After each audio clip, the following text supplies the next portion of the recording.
and many things can be true at the same time. So therefore, we have to find the power, the self-knowing, the self-reliance to be able to work through what's challenging in a way that makes sense for the evolution that we want to experience. Welcome to The Shift, where we search for ways to do better by thinking better. Whether you're going through a major life change, looking to deepen your understanding of yourself, or hoping to improve your relationships with others, The Shift is here for you. We're your hosts, Isla and Yashar, an endlessly curious sister and brother team. As certified brain-based executive coaches with backgrounds in medicine and management, we combine the neurosciences, performance psychology, strategic planning methodology, and mindfulness techniques to empower your transformation from the inside out. Join us in conversation as we explore better ways to show up for ourselves and each other. Welcome back, friends. Today's episode is about decoding emotions. Now, when you work with us, the first 5 sessions are with Yashar, and this is where he's going to take you through this journey of understanding your emotions and building your mental emotional strength building toolbox. But on today's podcast, we're going to take a segment of that to help you understand what you're feeling and why. This is such a seminal tool because we all get overwhelmed with our feelings, especially when we're in heightened states. We find it hard to navigate our way out. And we hope this tool offers you some insight and some light, really, on how to, number one, give your emotions space to be. Number 2, understand them a little bit better. And number 3, obviously, work with them so they can provide you with the answers you need without causing internal and external harm. Yashar, I want you to start us off, since this is kind of like your baby, especially in sessions with clients. Tell us why this matters so much. The genesis of this idea was actually well before I was an executive coach and well before we started working together. It was actually when I was a clinician, and as a general practitioner, I would have people come in with life-threatening illnesses and also with non-life-threatening challenges. And I would be very interested in how people were working through these various challenges. And I would notice some people would do it much better than others.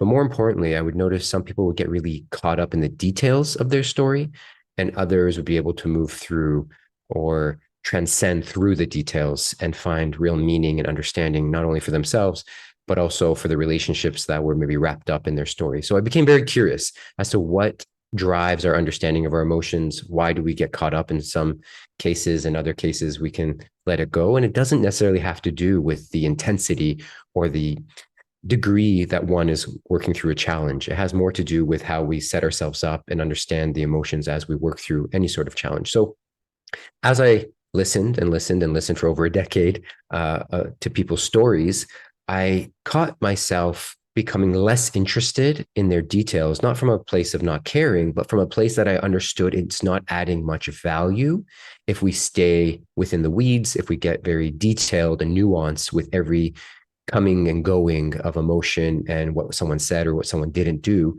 And I really want to hear the underlining message that was being said. I want to read between the lines, so to speak. I wanted to understand what wasn't being spoken about out loud, but the theme in which someone was struggling through. And so that's where this all came to be. And I simplified the framework in my mind, and I actually didn't teach anyone this framework for many, many years. And I just kept it as a scaffolding in my own brain. And as I listened to people, I would ask questions and I would try to work them through this and then refined it over the years. And now I do teach it to others. And it's a very large part of how I teach mental emotional regulation to our clients. And in fact, I even use it with my 8-year-old son, and we work through it together when he's processing challenges. And I definitely use it with myself when I'm processing challenges as well. So I find it very universal, and I like it a lot because it's universal, but it always leaves room for the individual's experience as well. Wonderful. And I think because this is going to have a visual element, we're going to add a little cheat sheet as a blog post to supplement this podcast episode to help you work through this on your time. That's going to be a very useful tool, because how this came to be was a very visual representation. So when I do teach this, whether to clients or large groups of people, I use the visual representation to, again, simplify, but also anchor the learning. So that's going to be available within the blog. And again, I highly suggest anyone who's interested in this to get a little bit more hands-on experience with your own emotions. Take a look at that blog post for sure. Also, an important point to keep in mind as to why we want to do this work or why would anyone be interested in this is your brain processes occurrences, stimuli, what happens within you and outside of you through emotional lens first, and then very quickly justifies your emotions, your feelings through logic. That's why marketers use a lot of emotion to sell, because they know that's the first place the brain will go. And then they use logic to solidify whatever you're feeling. And so in our world, when we're working through our lives, we are going to process what happens to us emotionally very, very quickly and absolutely first. And then we're going to use past experiences. We're going to use past understandings. We're going to use what we predict to be the best future behavior based on those past experiences, and then justify the emotion and justify the behavior afterwards. So we have to really become sensitive to what's going on within us in an emotional way. So then we can change our thinking and feeling around it to make better decisions, especially if we're individuals who want to step into our lives in a more emotionally grounded and understanding way for our own growth and also for the growth of our relationships. Okay, so let's get started. What is this framework? I use the visual of a floating balloon figure, something you might see at a carnival, or we used to always see at car dealerships. It's that figure that is just blown in the wind. Yeah, flapping around. Also, that's the closest we've ever harmonized. Flapping in the wind. Flapping in the wind. So if you don't know what I'm talking about or what we're harmonizing about, then check out the blog posts because there will be a visual there for you. But again, I'm sure everyone has seen it either at a carnival, at a fair, at a grocery store, just trying to get your attention, or again, like I said, a car dealership or a used car dealership where there's this balloon figure flapping around and trying to grab attention. So that's the image. Hold that image and we'll work through this process together. Now, step one, before I talk about the actual emotions, I want you to imagine the top of this balloon figure. I want you to imagine how it's very violent at times, depending on how hard the wind is blowing. You can hear the flapping of the fabric. You can hear the quick changes occurring. Even if you don't see it, you can hear it. It's fast moving. It's high energy. It's erratic at times. And I would equate this to the energy or the emotion of anger. Anger is at the top of our emotional framework. It has very much the characteristics I just described of this balloon figure. You almost have to take a step back to see all the movement of the balloon figure, and you definitely have to take a step back from anger to understand it. The more deeply or closer you get to it, not only can you get hit by the balloon figure, but you can get overwhelmed by the anger as well. So anger and this top of this balloon figure are very much similar in how they respond. Now, you may be thinking, well, what about quiet anger? What about that person who holds it all within them?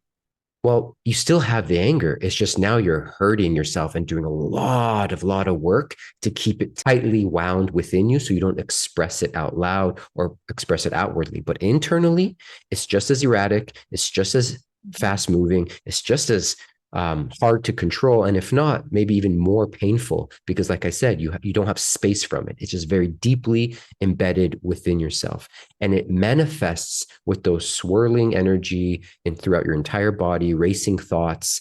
And if you don't learn how to decode that, as we will in this conversation, and move a step back from it, it's more likely to be overwhelming and not have the perspective you need to do some of the work we're going to talk about. So if anger is not a word you resonate, think of rage, think of any sort of like aggression, tension that manifests either, again, internally or externally.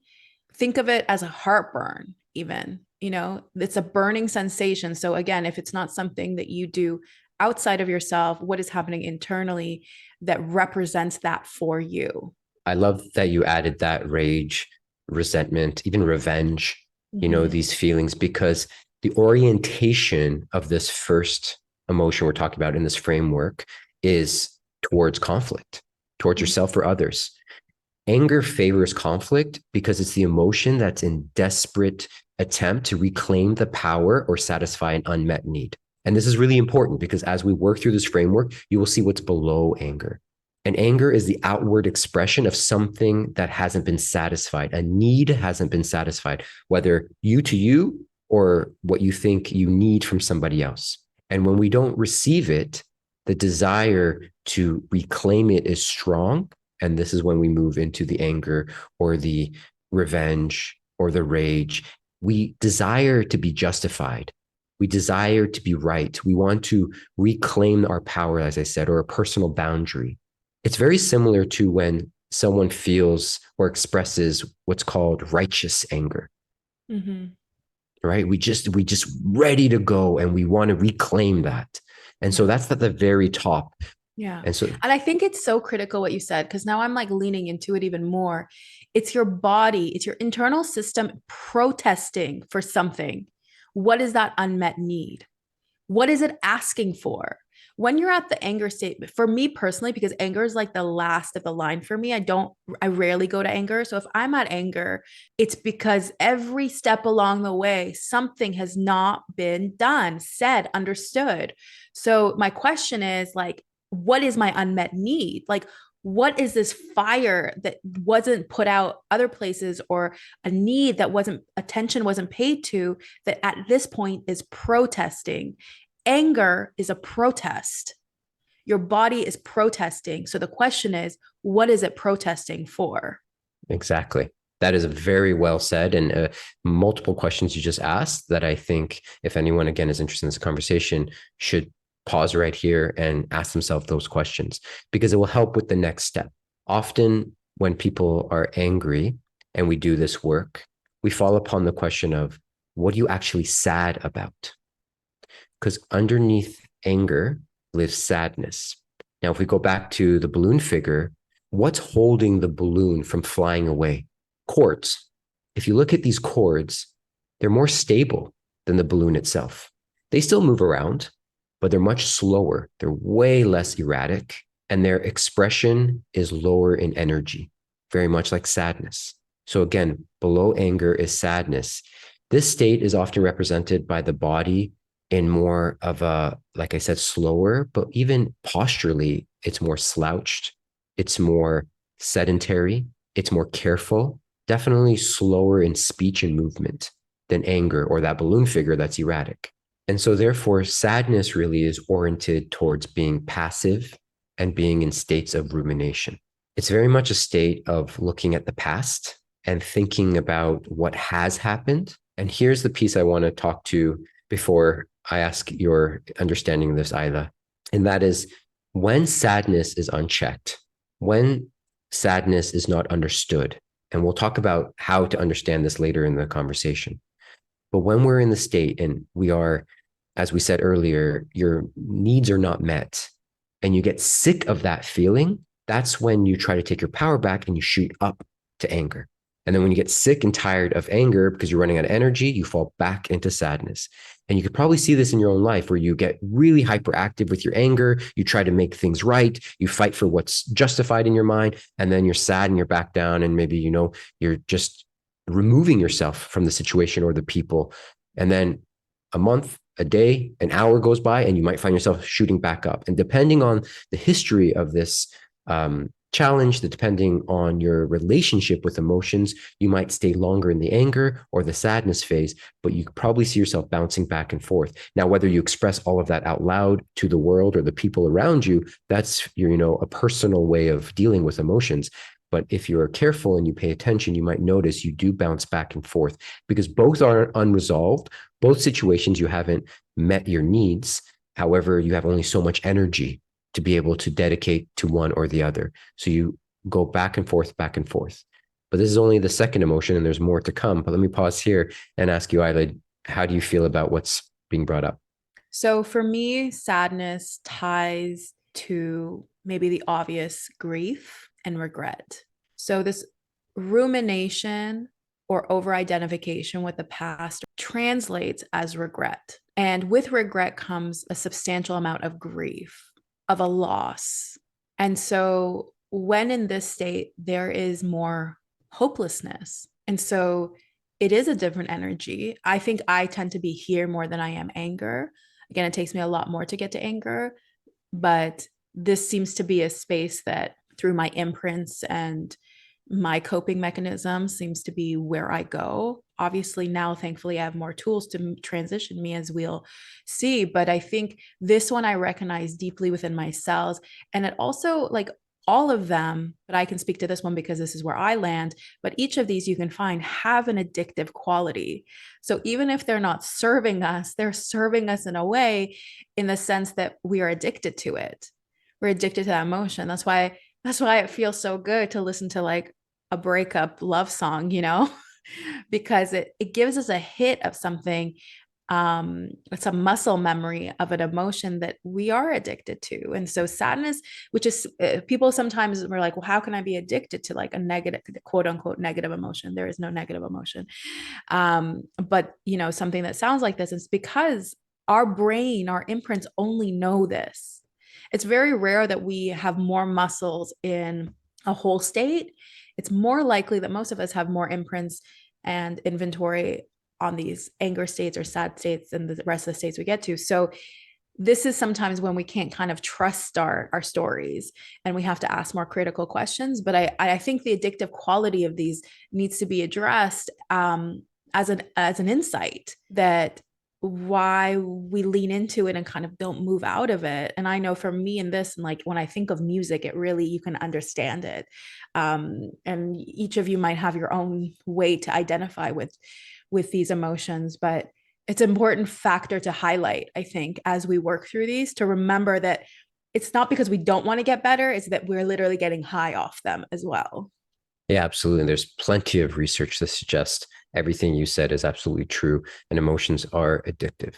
And also, a point that you mentioned, Isla, that's important to highlight is the other related states or other language that people can access. So I do often say, if sadness doesn't resonate with you as the state, disappointment, depression, as you mentioned, grief, it's a harming yourself emotionally or physically. To be very honest about this conversation, I've noticed in again my clinical work, it's this place where you're deeply disappointed or you have deep grief that you tend to start going into that area where it's self-inflicting either emotionally or physically. And it's because you're trying to find a way to be comforted. You're trying to find a way to be heard, to be seen, respected. And obviously, these are maladaptive choices, and we want to work with the individual to move them through it. But that can be the extent of this energy state, because again, the orientation is towards more rumination, slow or passive in energy. It can feel and present as apathy. Yes, yes, it can. If someone's very much stuck in this position, it can. Again, what we just talked about a little while ago, everyone's going to have their personal way to work through this framework. Some people stay in one section of this framework for a very long time. Yeah. And that can start really highlighting again what you said about making these emotions addictive, very characteristic, very glued in to one's neurons and neuronal pathways. And so it becomes practiced, like anything else becomes practiced. So it becomes something that you're very familiar with, but Yeah. still maladaptive. And so exactly, and I'm sure many have heard on this podcast, this idea of like a growth mindset or a fixed mindset. This is how a fixed mindset can present when you are kind of stuck in one of these ways of thinking and feeling like there is no way out. Yeah. Okay. So that's the sadness part. So let's go back to the beginning. The balloon figure, the erratic, fast moving, we call that anger. If we look below the balloon figure, we see these wires or these cords that are moving in tandem, sort of, with the balloon, but way less erratic in their movement. That's what we call sadness. If we look further down this figure, we have to ask ourselves, well, these cords or these wires, what are they plugged into? Some sort of base that's plugged into the ground. And that is what we call fear and or worry. If you notice that base that's glued or hammered in to the concrete or the grass, it is the most fixed state. There's really no movement at all. In fact, you don't want it to move because the whole thing would blow away. And the reason why this is represented as fear and worry, because it is the primary job of your brain to keep you safe. So fear and or worry, depending on how you want to look at it, and we'll talk about it a little bit, is what your brain does first. It needs to make sure you're safe. It's the question, the deep, deep question of, am I enough? Do I have enough? And when you're in fear and worry, that state, the answer is no, I am not enough. And no, I do not have enough. And if that state is kept in check, then you can resolve it with some of the tools we'll talk about. But if you constantly are answering the question, am I enough? Do I have enough? With a negative, no, I am not enough, and no, I don't have enough, eventually you will move up into sadness. Eventually, that's where the grief will come back. Eventually, that's where this lower motivation or apathy might even kick in. And eventually, if you're sick of that state and you want to change it and you don't have the tools to decode it, you'll move up to anger. You might blame others. You might blame society. You might blame your parents. You might blame your spouse or your siblings. But that anger state is telling you that you're looking outside of yourself because something isn't in check. You haven't understood how to work through the questions of, am I enough? Do I have enough? I think another critical part of all of this identifying these things within yourself, is I find the more comfortable I get with the dark and light of myself, the easier it is for me to not only hold space, but see it in others without shame or judgment. But that shame and judgment starts with self. So if you shame your anger, you shame your anxiety, you shame your grief, then you will reject it in others as well, because you rejected it in yourself. And so part of this equation, why it's so critical and why with all our work we're asking you to come home to yourself, is because you need to hold space for you in these states so you can more effectively hold space for others. It all starts with a self-compassion piece, and then we can hold that in our relationships. Agreed. The hypervigilance that is characteristic of this state that we're talking about, if not resolved for oneself and not understood for oneself, then becomes hypervigilance towards others. Yeah, it's when And you become controlling over others. yeah, And so I want to lean into understanding this again, the fear, the worry, the anxiety in this space, because it also lends itself to a scarcity mindset. In this space, it's a lack mentality that's fueling this part of you, right? You believe it's fixed, it's lack, it's that scarcity mindset. When you are in fear, worry, and anxiety, that is what is fueling these thoughts and feelings. exactly. And therefore, the desire is to eliminate whatever that threat may be in your mind. You want it all just to go away. So if my lack and my scarcity is around money, you want to win the lottery and you think all your problems will go away. So whether you want to look at research or you just want to take individual cases of people winning the lottery, very quickly, not only do their problems return, but sometimes much worse. And Mm-hmm. often they lose a lot of the money that they've, gained through the lottery. So this desire to eliminate the threat is actually very seductive and can become your focal point. However, it's not going to do the work because you have to understand, how do I answer the question, am I enough? Do I have enough, in affirmative? How do I answer it with yes? In this state I am, this is enough. And I would like to do the work to maybe better my situation. So that takes a special nuanced conversation. We call it self-coaching, to be able to understand where you are and to dialogue and work through some of these emotions. Which brings me to a very important point before I get to the final stage of this diagram. And that is the final stage of this diagram. The whole point to get to where we want to be is to then be able to move back up and address the anger, sadness, and fear and worry in a way that is productive. The whole point of decoding is to be able to move back up through this diagram with the tool we're about to talk about so that you can understand and dialogue and change your orientation towards it. Not to dismiss or deny what's happening, but to approach the challenge in a different way so that you can learn more about yourself. And again, as I said earlier in this conversation, then take that information and do better for yourself and the relationships involved in your life. So let's get to that final stage. As a recap, once again, balloon figure, we have anger. Below that balloon figure, we see those wires. That's sadness.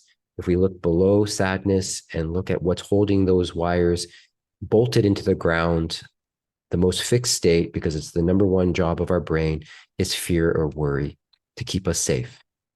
So the question becomes, what's below all this? Well, it's the earth. It's actually what's below what we see with our eyes. And what lives beneath the earth is either a disconnection or a reconnection to ourselves and each other. And when we are disconnected, we're going to quickly move up and down this framework, not understanding, not learning, not bettering ourselves or our situations or our relationships.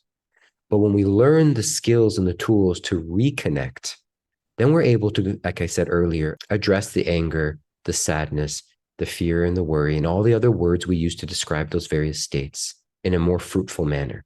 The beauty of this grounded earth state that lives below what we can see, the beauty of reconnection to yourself and to others, is the thesis that holds every single healing modality together. It's the similarity that brings the Venn diagram of all modalities into the center, whether it's traditional therapy, whether it's breathwork meditation, whether it's writing, dancing, exercise, any form of therapy that you embark on. The whole point of it feeling good, in bunny quotes, is it reconnects you to you and to somebody else. So that's what I love about this final stage. You choose your modality. You choose what works best for you. And if it is the one that works best for you, take some inventory. You'll recognize you feel more deeply aligned and connected to yourself, and therefore more deeply aligned to other people around you.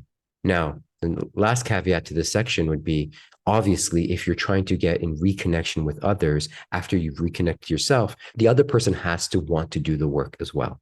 You are not doing any work for anybody else. Everyone does their own work, and then we reunite and reconnect to one another. However, the opportunity is there. We're here in the roots now, right? We're up at that floaty guy. Now we're in the roots. This is the ground, this is the earth. In these roots are your answers. We know this. It's literally the foundation of everything we've ever taught and will continue to teach and do, even in our personal lives, is this, that every answer you're seeking is within you, full stop, right? Every connection you're seeking starts with an understanding of self so that you show up to your connections with a better knowledge of who you are, what you need, and how you need it.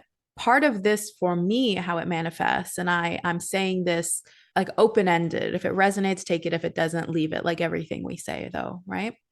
Is that for me, that's also part of a higher purpose. It's both everything I am within myself and something even bigger than me, and the realization that they're actually the same exact thing. And so if you resonate with that, use that as part of it, that part of this grounding is a higher purpose, but that higher purpose is not outside of you, it's within you. And when I work through this diagram, this cheat sheet, this decoding process, and I finally get to this grounded state, that is what I am seeking and where I'm connecting, which is like who I am and what that all means for me, and therefore the greater divine purpose. That was very well said. Connection is oriented towards trust. It's oriented towards presence, being vulnerable, maintaining healthy boundaries within yourself, for yourself, and with others. There's a balance between what is your best. In our language, we call it your best leader. Again, free visualization to understand your best leader will be linked in the show notes. It's anchored between that and also being open and bridging the gap with others and what else is possible. You're open to feeling, learning, and being accountable to what comes up. It's a direct opposite or antidote to when we said earlier in the fear and worry stage, you answered no to am I enough, or no, I don't have enough. You are now answering yes. Here right now, I am enough and I can get better. I have enough and I can have more if that's your desire. But the more is not for the sake of more. The more is connected to what you just said, Isla, is purpose. Mm-hmm. The more is something to drive a higher good or higher reason. And often when we enter into our challenges with this connection and reconnection, then we start to see how our resources are not just for ourselves, but they are for others as well. And we like to build off of that. And that inspires us to do more, not just to gain more for ourselves, but also to have enough to also help others who are doing this work, or others who, for whatever reason, whatever situation, may not be able to have some of those resources. And when we orient towards this very carefully, we're in a state of self-soothing, and we are in a state of evolution. And that's why I was saying a little earlier that once we understand this about ourselves, we can go back up and ask questions about anger from this place of understanding. So now we're really taking two perspectives of, this is my evolved self. This is how I want to step into my life. This is how I want to be. What is this anger really talking to me about? What is this anger representing? We can ask, if I'm angry, what am I really sad about? From this place of being our best. And then from sadness, we can ask, what am I actually worried about? What's my fear? And then we can ask ourselves, if I'm deeply grounded, does this fear change? Does it dissipate? Does it completely go away? Or do I need to address the fear, address the sadness, address the anger as the best of myself, so I can learn and move forward? Anyone who's ever worked with us has done the visualization, the leadership code. It's free. We always make everyone start here because we know that everything we're going to build is based on that. The most critical parts of that workshop are that the answers you find are yours. They are never ours. We don't know what you will find, but we know we can't work together unless you have those answers, right? So because this is the foundational layer of connection, of understanding your current needs and values of the person, the version of you that resonates, that is aligned, we make you start there. And so we use the term your best leader in this workshop. It's called the leadership code.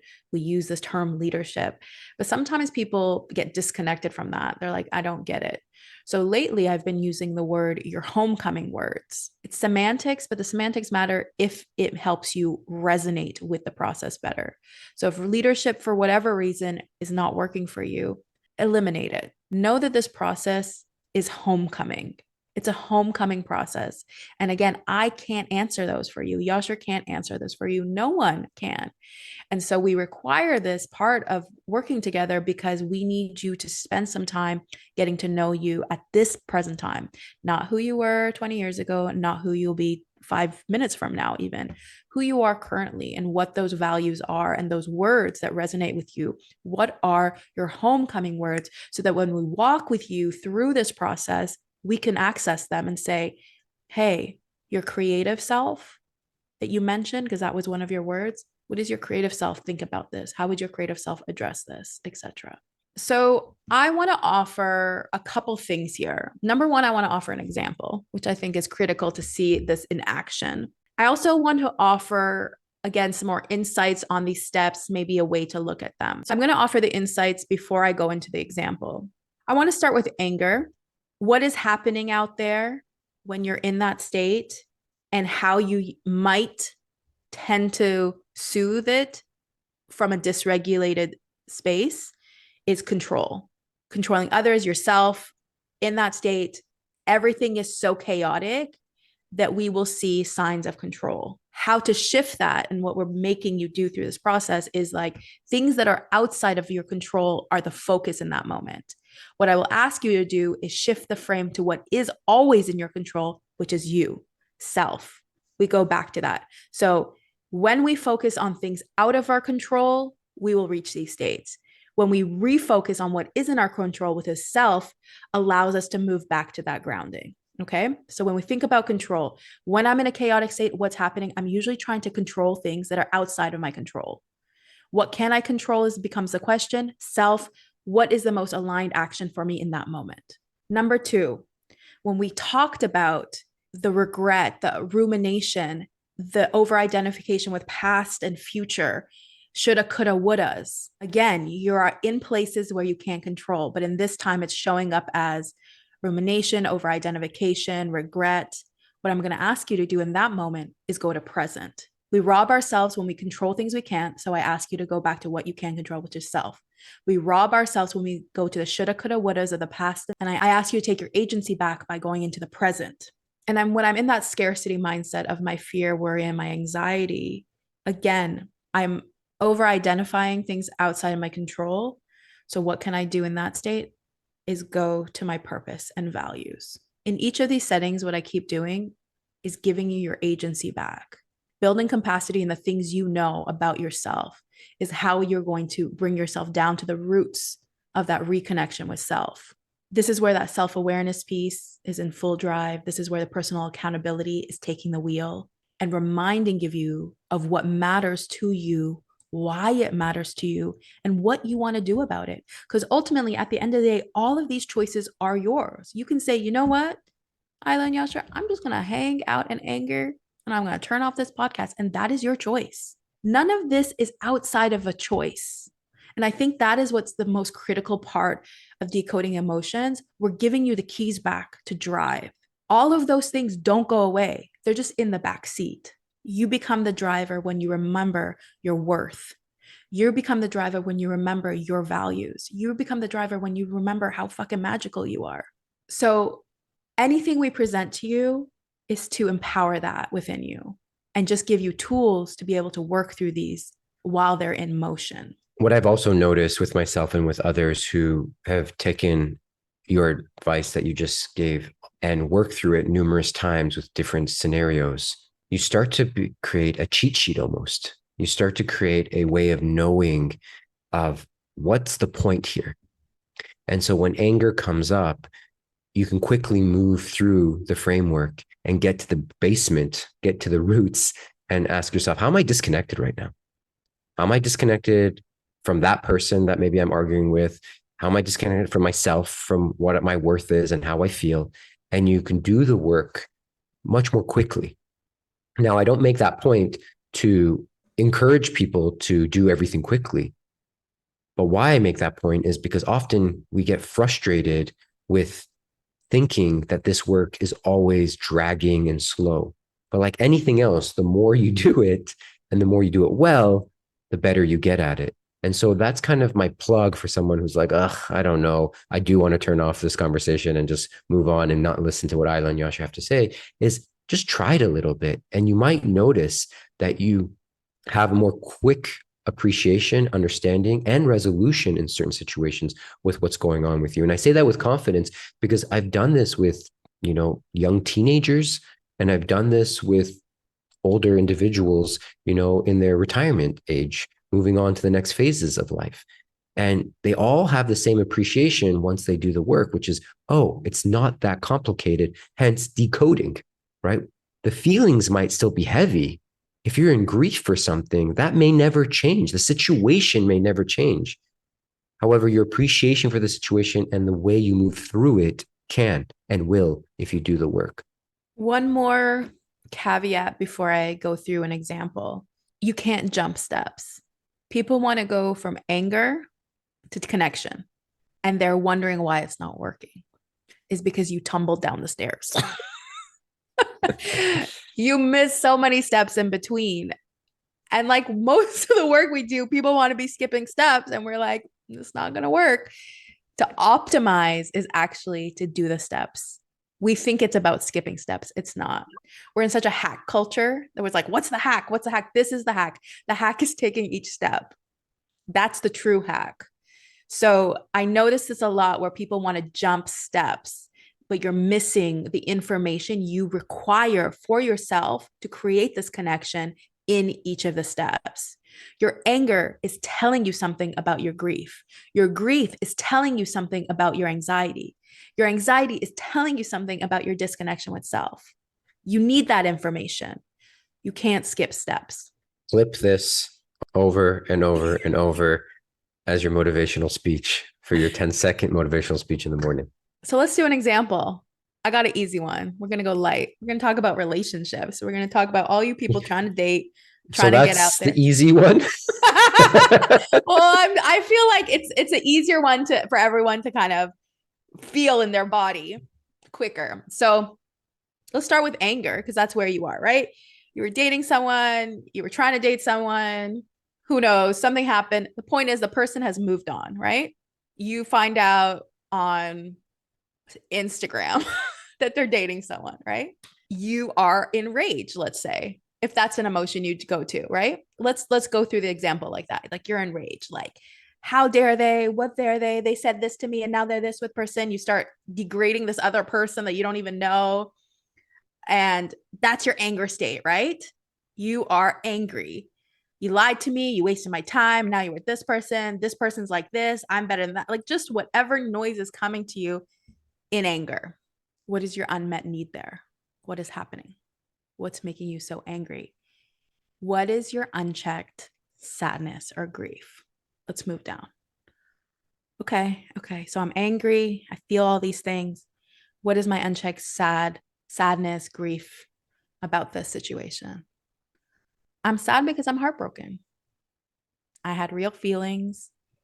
It feels like they didn't feel the same. Now they've moved on. I'm ruminating about the past, all the great moments we had. I had an over identification with a future state that we could have, would have, should have been, that we're not. And I'm sad. I feel regret. I feel a lot of grief. And my rumination is trying to repeat this cycle, trying to find a way to get another result for me that's not coming. So I kind of want to give up. I'm not going to date anymore. I don't want to do it. I pause. I ask myself, what is my unchecked worry or fear about this situation that's presenting as this regret and sadness and grief? Okay. So I'm working down. Well, if I ask all of this feeling, like, what is your unchecked worry or fear? It's that I'm never going to meet someone again that I feel that way about. I'm never going to have that sensation again. I'm never going to fall in love again. I'm never going to. What is that? That's lack. That's scarcity mindset. No one will care about me the same way. I'll never feel the same way. I was too much and not enough. That's what in here, it's like, oh, I was too much for them. They couldn't handle it. They didn't want it. Or I wasn't enough because I wasn't this way or that way like their new person is. Scarcity, right? Okay. That's what that's trying to tell me. That's what's highlighting to me. Okay. This worry, this anxiety, this fear, this lack is unchecked disconnection with self and others. Okay. So then it begs the question, where am I disconnected? So then I go in, hand on heart feelings, heart space, trying to soothe this broken heart. And I remind myself of my homecoming words. So one of my words as me, Isla, is expansive, right? You can pick all three of your words. I'm just picking one for now. So we focus. So I'm like, I connect to my expansive self. I remind myself of who she is, what she feels like in my body. And by the way, the exercise, the free leadership code will make you do all this. There's an embodiment practice. But, anyways, back to me. So I remember her. I remember what the word means to me. I remember what it feels like in my body. I remember how it shifts my insides and my outsides and how I interact with humans. And I ask her, your expansive self, that person that's most aligned with you, that connection you have with her, how would she look at this situation? And she goes, you ain't a second choice. That whoever's aligned to be with you is here to expand in tandem. And suddenly, all that anger up there, all that sadness and grief, all that worry, anxiety goes back to who I am and what I actually want, which is not to be beg, borrowing, and chasing. It's to be in a situation with an ideal partnership. And in that ideal partnership, I get to be expansive. So I ask myself, is this situation expansive? And it is not. So then it self-soothes. I regulate inside myself, connected with myself. But parts of me are still feeling all sorts of ways. So what do I do then? I seek out my friendships, my places where I can co-regulate, people who celebrate me, love me, that I can lean into. And I'm like, hey, I'm hurting. This is the situation. And they remind me of that greatness and they mirror it back to me. And so I'm doing that with self in the mirror. I'm doing it with my friendships in the mirror. And then I'm rebuilding those foundational pieces of who I am, why I'm here, and how I want to live my life. There's the example for you. In that example, it's incredibly important to highlight another word that we've used a lot in different conversations we've had in various episodes, and that is the word of and. Two things can be true at the same time. What Isla was doing through that example is validating all of the experiences above the ground, reconnecting to below the ground, and then having a conversation again, going back up. The ability to have this and conversation is what gives you the opportunity to move through it. You cannot deny one or the other. Both must be there. And one, being your reconnected self, can help soothe the pain that is felt, the disconnect that is felt, the confusion and worry that is felt with the other states. If this is not clear to you, please rewind and listen to my voice again and listen to Isla's example again. The and conversation is so incredibly valuable and important. Both and many things can be true at the same time. So therefore, we have to find the power, the self-knowing, the self-reliance to be able to work through what's challenging in a way that makes sense for the evolution that we want to experience. Thank you for listening, friends. What shifted for you during this episode? We'd love to hear your insights. Write us with any questions, commentary, or episode ideas at theshift@mindshiftleadership.com. If you enjoyed this podcast, we would deeply appreciate a like and subscribe. The Shift is brought to you by Mindshift Leadership, a heart-centered, evidence-based, mindset-powered leadership company, empowering you with the training to prioritize mental health, inclusion, and performance optimization.